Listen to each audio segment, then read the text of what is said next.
गलवान घाटी संघर्ष के बाद से भारत और चीन के बीच रिश्तों में खटास आ गई है, जो अब तक सुधर नहीं पाई है।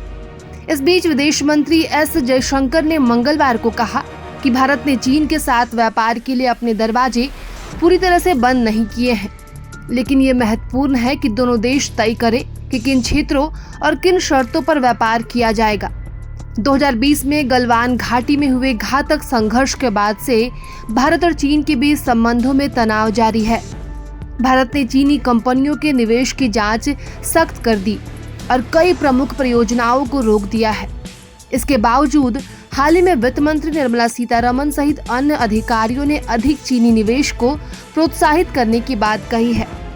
जुलाई में जारी एक वार्षिक आर्थिक सर्वेक्षण रिपोर्ट के अनुसार भारत अपने निर्यात को बढ़ावा देने के लिए चीन से प्रत्यक्ष विदेशी निवेश को बढ़ाने की संभावनाओं पर विचार कर सकता है।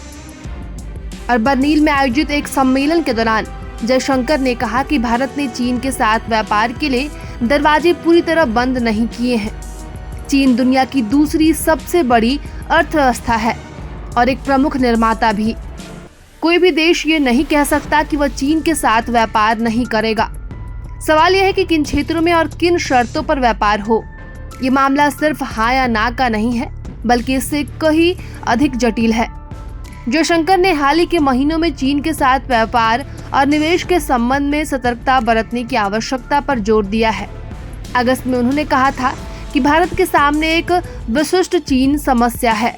इससे पहले मई में उन्होंने भारतीय उद्योग परिसंघ के वार्षिक शिखर सम्मेलन में कहा था कि भारतीय कंपनियों को चीन के साथ व्यापार करते समय राष्ट्रीय सुरक्षा फिल्टर का इस्तेमाल करना चाहिए और स्थानीय स्रोतों से अधिक खरीद करनी चाहिए। अब भारत सौर पैनल और बैटरी निर्माण जैसे गैर संवेदनशील क्षेत्रों में चीनी निवेश पर लगे प्रतिबंधों में ढील दे सकता है, क्योंकि इन क्षेत्रों में विशेषज्ञता की कमी घरेलू विनिर्माता को प्रभावित कर रही है।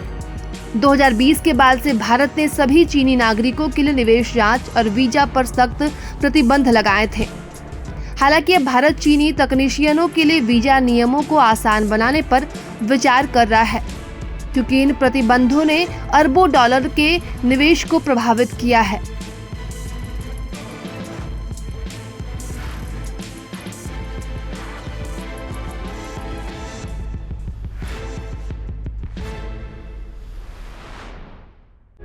प्रभातखबर.com, विश्वास वही, रफ्तार नहीं।